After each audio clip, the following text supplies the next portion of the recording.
Alors à propos de la polémique autour de Gaza, génocide, pas génocide, le premier problème est que l'on doit prendre en compte l'influence des mots. Or, quand ils entendent un mot, les gens normaux ne se réfèrent pas immédiatement à un sens exact, mais à l'expérience la plus marquante à laquelle ce mot est associé. Par exemple, le terme génocide est associé à un certain nombre d'événements qui correspondent à des tentatives d'élimination d'ethnies. Les Arméniens en 1915, les Juifs et les Tziganes d'ailleurs aussi en 1942-1945. Tentatives qui présentent les caractéristiques suivantes. Premièrement, volonté d'élimination totale d'une ethnie, du moins en un lieu. Deuxièmement, l'élimination effective d'une proportion notable de celle-ci, de l'ordre de la moitié, là en l'occurrence, qui correspond tout de même à plusieurs millions de personnes. Et enfin, l'absence d'un caractère punitif, compréhensible, des Allemands n'ont jamais été agressés par une entité juive, ni les Ottomans d'ailleurs par les Arméniens. Tout au plus, ces derniers ont-ils manifesté à un moment une volonté d'indépendance, ce qui ne constitue pas, que je sache, une agression. Ces trois éléments rendent ce crime particulièrement abject. Et le problème est que ce concept de génocide a été élargi pour servir à des fins juridiques internationales, avec un traité appelé la Convention pour la prévention et la répression du crime de génocide, le CPRCG. Alors, je ne suis pas contre le fait de condamner des actes moins graves. Mais n'y a-t-il pas un amalgame quelque peu fâcheux et injuste à les regrouper sous un terme évoquant une réalité plus grave? Et on constate d'ailleurs cet amalgame lorsque des gens disent « Oh bah alors c'est dingue ça, les Juifs reproduisent sur d'autres ce qu'ils ont subi ». Alors que, bien évidemment, les Juifs, ou pour être plus précis ici, certains sionistes, ne sont pas, contrairement aux nazis, adeptes d'une théorie délirante paranoïaque leur commandant d'éliminer des races, ni n'ont procédé à une extermination délibérée d'une population qui ne leur aurait rien fait. Ils sont simplement engagés dans un conflit territorial certes violent, pour l'unique petit bout de terre qui leur a appartenu dans le passé, leurs ennemis n'ayant eu de cesse de les agresser très violemment quand même depuis plus de 100 ans maintenant. Disons que le contexte est quelque peu différent et explique que la qualification de génocide les concernant est problématique. Mais examinons tout de même cette définition élargie donc de la CPRCG pour voir si elle pourrait s'appliquer à l'État hébreu, car c'est ce que prétendent un certain nombre d'individus et d'organismes. Alors pour qu'il y ait génocide selon cette définition juridique, l'élimination d'une partie d'une ethnie suffit. Mais quelle partie? Parce que une seule personne, c'est une partie de l'ethnie. Donc, n'importe quel meurtre raciste serait un génocide. Alors, en cherchant bien dans la littérature, il semble qu'il faille que le nombre de victimes soit substantiel. Mais substantiel, c'est vague. 5%, c'est substantiel? Vous voyez qu'on a là un flou qui pose problème. Et la notion d'ethnie elle-même est assez floue. Et ensuite, le groupe concerné a été élargi, alors entre autres aux groupes nationaux.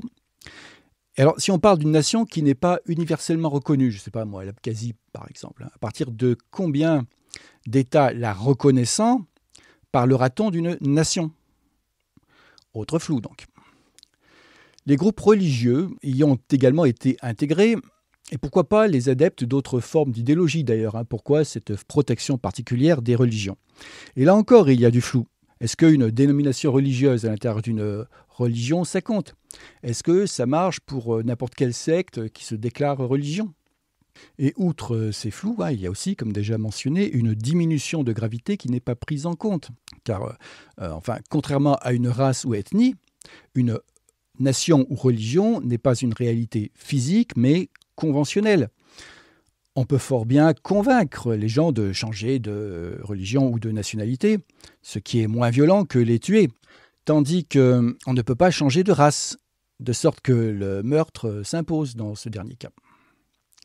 Par exemple, moi-même, qui en plus d'être critique des religions, suis partisan d'une abolition des nations en tant qu'unités égoïstes, car j'y vois une source logique de conflit, et en particulier de génocide, serais-je, en ce sens, élargi, potentiellement génocidaire? On marcherait un peu sur la tête, là, quand même. Alors, certes, nos juristes ont pris soin, pour éviter ce problème peut-être, de préciser les types d'actions nécessaires pour mériter ce qualificatif. Alors, il y a le meurtre, mais auxquels ils ont ajouté un certain nombre de crimes moins violents, d'où, comme je l'ai déjà déploré, un manque de nuances, de graduation dans la gravité. À savoir que vous serez génocidaire si vous vous contentez de mutiler ou d'étourdir durablement les gens, de les stériliser aussi, et même, et là c'est assez discutable à mon sens, car on sort franchement de l'étymologie, si vous transférez des enfants vers un autre groupe. Alors, tout ça c'est mal, bien sûr, évidemment que je ne cautionne pas ces pratiques, je dis juste que c'est moins grave que le meurtre, et qu'il serait préférable de ne pas abolir cette différence de gravité par un tel élargissement d'un terme épouvantail. Alors, examinons maintenant la façon dont l'ONG Amnesty International a procédé pour affirmer que le gouvernement israélien aurait commis un génocide. Et écoutons les explications de la directrice de l'action de cette organisation. Alors le crime de génocide, il a d'abord dans l'imaginaire général, dans la conscience universelle, il a d'abord une portée symbolique et historique très forte. Comme je viens de le rappeler. Et c'est bien un problème, car certains vont être tentés d'utiliser ce terme à des fins de propagande, de manipulation. D'où la prudence avec laquelle on doit accueillir toute affirmation péremptoire sur cette question, y compris celle donc d'Amnesty International. Mais il a aussi un statut juridique, il a aussi une définition juridique extrêmement précise. Que je viens de rappeler, en montant au passage qu'elle n'est pas si précise que ça. Alors, en résumé, pour qu'il y ait génocide, c'est simple, il faut qu'il y ait l'intention et l'effectivité d'une réduction sensible de l'effectif d'une nation, race, ethnie ou religion. Et donc, pour ce qui concerne Gaza, on va admettre que sa population représente une part non négligeable de l'ethnie ou nation palestinienne, dont on ne va pas contester l'existence, bien que cette nation soit pour le moins récente et pas reconnue par tout le monde. J'essaie d'être charitable. Quant à la part non négligeable, si l'on estime le nombre de victimes des opérations actuelles à Gaza de l'ordre de 100 000, le nombre de Palestiniens vivant en Palestine, je néglige la diaspora, étant de l'ordre de 5 millions, vous voyez que ça fait de l'ordre de 2%. Donc vous voyez que là encore, ça fait une possibilité d'échapper à l'accusation. Mais je vais être charitable avec nos accusateurs et supposer qu'il s'agit là d'une part substantielle. Alors, pas de problème en revanche pour ce qui est du mode d'action. Le meurtre nous suffira, vu la quantité, bien sûr, de victimes dans ce conflit. Et l'on voit tout de suite que l'élément le plus difficile à prouver est l'intention de réduire la population palestinienne. Et c'est donc par là qu'il convient de commencer, si l'on ne veut pas se fatiguer inutilement, puisque tant qu'on n'a pas ça, ce n'est pas la peine d'aller plus loin. Et il ne suffit pas, bien sûr, de trouver cette intention chez un humain pris au hasard, fût-il israélien. On se doute d'ailleurs qu'il existe, très probablement. Il faut qu'elle se situe dans le cerveau d'un membre décisionnaire de haut rang de l'armée ou du gouvernement israélien et qu'il ait exprimé des ordres dans ce sens, lesquels attesteront de l'intention.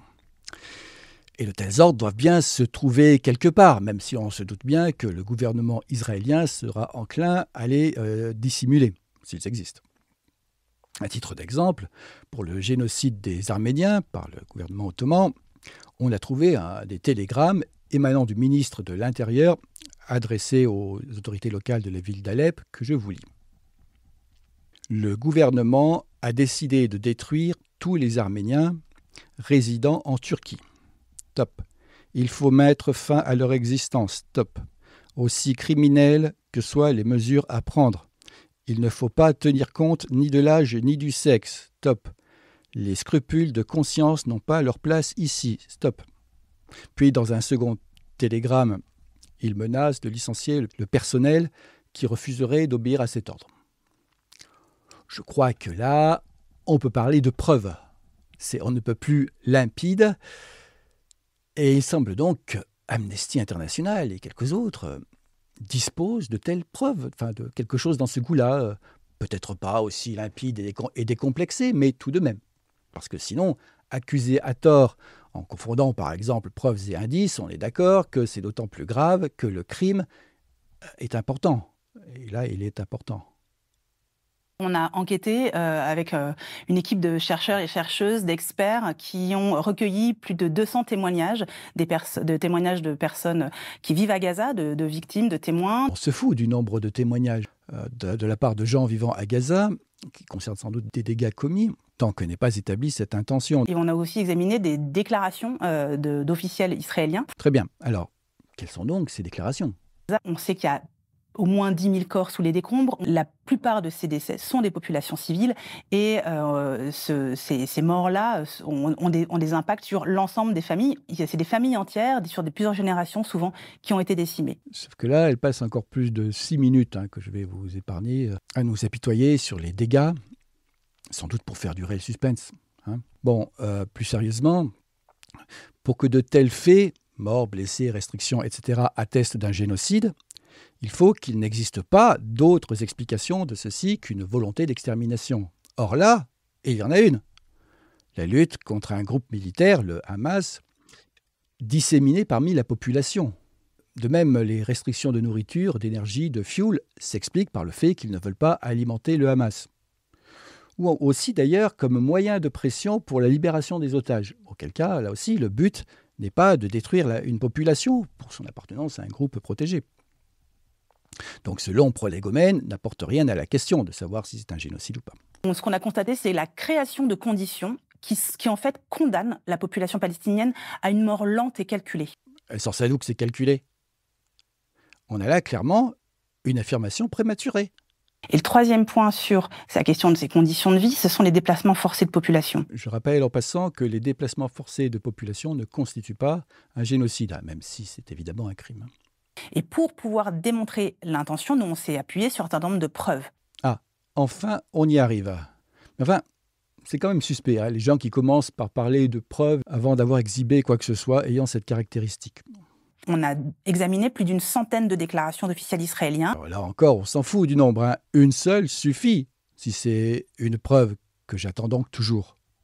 Certains étaient même directement en charge de l'offensive. Oui, c'est même les seuls qui nous intéressent. Alors ? Et en fait, parmi ces déclarations, on retrouve une déshumanisation, un discours raciste, un discours d'appel à la violence. Rien ne démontre un génocide dans tout ça. Pour rappel, on est dans une guerre, une riposte à une agression particulièrement violente, des déshumanisations de l'ennemi, on a ça dans toutes les guerres. Actuellement, les Ukrainiens appellent leurs envahisseurs les orques. Violence de légitimation du génocide. Ça, c'est une interprétation, on dirait. Quels sont les propos correspondants ? S'ils ont dit « nous estimons que pratiquer un génocide est légitime », là, d'accord, mais j'ai un doute là. On se souvient de cette déclaration de Yoav Gallant juste après le début de la guerre. Ah, enfin du concret. Qui parlait d'animaux humains. Non, ça c'est une déshumanisation. Moi j'attends une instruction à caractère génocidaire. Et d'ailleurs, soit dit en passant, rien ne dit que cette expression concerne l'ensemble des Palestiniens. Logiquement, ça pourrait ne s'appliquer qu'aux soldats ayant attaqué Israël. Et d'ailleurs, en fait, Yoav Gallant a effectivement apporté cette précision ultérieurement. Ce qui est vrai par contre, c'est que chez certains plus extrémistes, on a une généralisation à ceux aussi qui se réjouissaient des pogroms. Ce qui peut se comprendre aussi. Et signalons aussi que la plupart des propos recueillis ici se situent immédiatement après l'attaque du 7 octobre, où ils peuvent donc se comprendre comme l'expression d'une certaine colère. On se souvient, par exemple, de cette phrase de Bezalel Smotrich qui disait qu'il n'y a pas de peuple palestinien, qu'il n'existe pas.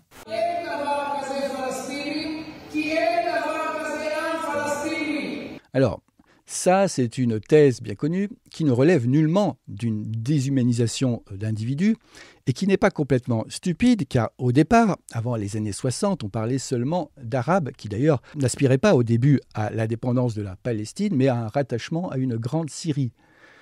Alors bien sûr que la Palestine existait en tant que région mais pas en tant qu'État indépendant. Ça, c'est juste un fait historique. Point de racisme là-dedans. Et alors, autre problème. Pourquoi des gens qui pensent qu'un peuple n'existe pas chercheraient-ils à le détruire? S'il n'existe pas, il n'y a rien à faire.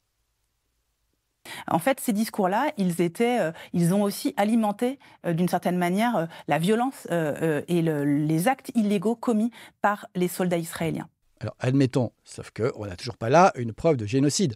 L'intention, on la retrouve pas seulement dans les déclarations. Attendez, pour pouvoir dire pas seulement, faudrait déjà avoir effectivement apporté cette preuve dans les déclarations.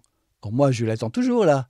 On la retrouve aussi dans le schéma de conduite de la guerre, dans le fait que finalement, le fait de frapper de manière aussi continue, intensive, brutale, indiscriminée. Ah oui, mais là, il faut être bien renseigné pour affirmer que c'est indiscriminé. Comment savoir qu'à tel endroit, il n'avait pas de bonne raison de penser qu'il y avait une cage du Hamas, quelque part en profondeur, par exemple? Des zones très densément peuplées de civils, ça n'est pas accidentel, c'est intentionnel. Oui, l'intention de frapper les militaires du Hamas. Pendant la nuit, donc pendant le sommeil des personnes, Peut-être ont-ils eu des infos de la présence de militaires à ce moment-là. Je n'affirme rien, moi, hein. Je dis juste qu'on ne sait pas. évidemment que le très grand nombre de morts civiles, ça n'est pas un hasard. Alors déjà, personne n'a dit que c'était un hasard. La thèse probable à réfuter ici est l'absence d'indices de présence de militaires à ce moment-là qu'elle n'a absolument pas réfuté. Et donc le « évidemment » est très prématuré là. Et donc ce schéma de conduite de la guerre, le fait de frapper des hôpitaux, de frapper les terres agricoles. Là encore, rien ne dit qu'il n'y avait pas d'indices de présence hostiles à ces endroits, vu qu'il y a des tunnels souterrains de partout. Il y avait eu des sites archéologiques qui avaient été détruits alors même qu'il n'y avait aucun objectif militaire. Mais alors ça, c'est ce que tu dois d'abord prouver là, qu'il n'y a aucun objectif militaire. Or, à moins d'être dans le secret des états-majors, c'est vrai que c'est pas évident, hein. On a vraiment l'impression, là, d'être en présence d'une pétition de principe. Vous savez, lorsqu'une personne passe son temps à affirmer des choses non prouvées, plus ou moins subrepticement, pour pouvoir affirmer une chose non prouvée. Une sorte d'enfumage, quoi. L'impossibilité d'avoir accès à l'aide humanitaire. Non, la difficulté qui s'explique assez bien par la situation, autrement donc que par une aspiration génocidaire, d'où l'absence de preuves.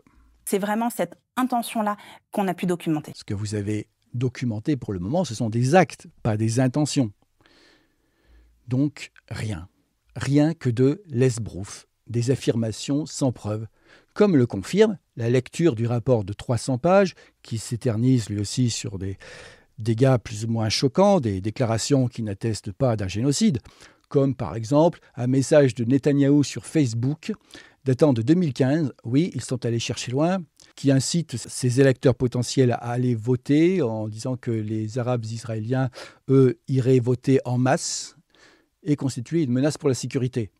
Bref, des trucs peut-être avec de vagues connotations racistes, somme toute assez banales pour un politicien de droite. Bon. Jusqu'ici, j'avais tendance à valoriser Amnesty International pour sa défense de la liberté d'expression, de victimes d'accusations injustes. Mais là, quand je vois la façon dont eux-mêmes commettent ce crime de dénonciation hâtive, je m'interroge, puisque clairement, ils n'ont rien de probant. En effet, s'ils disposaient de ces instructions militaires demandant de faire un très grand nombre de victimes civiles, évidemment qu'ils nous les auraient signalées en premier même, vu la quantité d'énergie qu'ils déploient par ailleurs pour incriminer Israël. Et ce, depuis de nombreuses années d'ailleurs, et d'une façon un peu disproportionnée quand même par rapport à d'autres problèmes dans le monde. Par exemple, ils n'ont pas accusé les Russes de génocide contre les Ukrainiens, alors qu'il y a là des déclarations autrement plus flagrantes dans ce sens. Sans parler de transfert d'enfants aussi d'ailleurs. Tout ce qu'ils ont trouvé, ce sont des frappes qui, attention, s'apparentent à des crimes de guerre. Alors là, ils sont beaucoup plus prudents, on dirait, tout à coup. Là. Bon. Et de plus, aux dernières nouvelles, la branche israélienne de cette ONG n'a pas accepté, n'était pas d'accord avec cette accusation de génocide. Et elle a été suspendue, ce qui suggère quand même une certaine violence dans des rapports internes plutôt verticaux, on va dire. En fait, aujourd'hui, on a l'impression qu'on a plus que jamais besoin du droit international. Ce dont on a surtout besoin, à mon humble avis, c'est de plus de rigueur logique et de précaution dans l'accusation d'autrui. De plus de neutralité aussi, d'intelligence au service d'une véritable justice, de la résolution des problèmes, plutôt que d'un respect de ces conventions plus ou moins arbitraires constitutives du droit international. La suite de cette intervention de cette directrice dans une vidéo de Blast se termine par un appel à ne pas livrer des armes à Israël. Ce qui corrobore la thèse d'un agenda partisan derrière cette prétendue démonstration. Car si lutter contre la guerre est une noble entreprise que je partage ô combien, et j'ai d'ailleurs fait quelques propositions dans ce sens pour ceux que ça intéresse, on ne sait jamais, cesser de livrer des armes lors d'un conflit, ce n'est pas forcément la meilleure chose à faire, surtout si le protagoniste contre lequel ces armes sont destinées a des intentions génocidaires, voire de domination planétaire, comme l'Allemagne en 1945, mais aussi ici un certain Hamas, qui a pour projet l'élimination d'une nation, Israël, ce qui est donc génocidaire selon la définition de la CPRCG, comme on peut aisément le vérifier dans sa charte, où l'on trouve également un certain nombre de délires antisémites aussi. Le but de ce rapport, c'est que la communauté internationale se réveille, que les États qui ont le pouvoir de faire pression sur Israël prennent vraiment les choses en main et agissent. Aujourd'hui, il y a de l'argent qui arrive pour alimenter cette guerre, il y a des armes qui arrivent pour alimenter cette guerre. Il ne faut plus $1, il ne faut plus une arme qui puisse continuer à approvisionner cette guerre. Que voilà un aveu assez explicite concernant le but de ce rapport. Donc je résume. Amnesty International prétend avoir des preuves, mais ne présente que des indices, en semblant considérer qu'une accumulation d'un grand nombre d'indices peut tenir lieu de preuves, ce qui, à mon avis, est une faute logique. Et utiliser des grands mots comme « holistique » ne trompe que les naïfs. Donc cette accusation, déjà problématique pour des raisons linguistiques, comme je l'ai évoqué au début, reste douteuse, même en se basant sur la définition juridique du crime de génocide. Je ne dis pas qu'elle ne peut pas être faite, mais que l'on manque de preuves pour cela et que certains la font hâtivement. Le fait que cette précipitation concerne un certain nombre d'organisations relativement prestigieuses comme Amnesty International constitue un argument d'autorité souvent utilisé par les militants et pouvant influencer l'opinion. D'où l'importance, bien sûr, d'un minimum d'esprit critique et en particulier de faire l'effort de vérifier ce qui peut l'être par soi-même et de promouvoir, bien sûr, un débat sur la question. Parce que les choses soient claires, je ne cautionne pas, moi, la violence de la riposte israélienne à l'agression du 7 octobre. Et il me semble même probable que, contrairement à certaines de ces allégations, le gouvernement israélien ne fait pas tout ce qui est en son pouvoir pour limiter les victimes innocentes. Et même qu'il encourage des actions punitives, voire vengeresses à l'égard d'une population estimée comme plus ou moins globalement responsable via un discours droitard, démagogique assez classique, sans même parler d'ailleurs des intérêts personnels de Netanyahou à prolonger la guerre, pour ceux qui connaissent ça. Mais on pourrait parfaitement se contenter de dénoncer cela sans parler de génocide. Et ce serait sans doute plus efficace, non ? Qu'en pensez-vous ?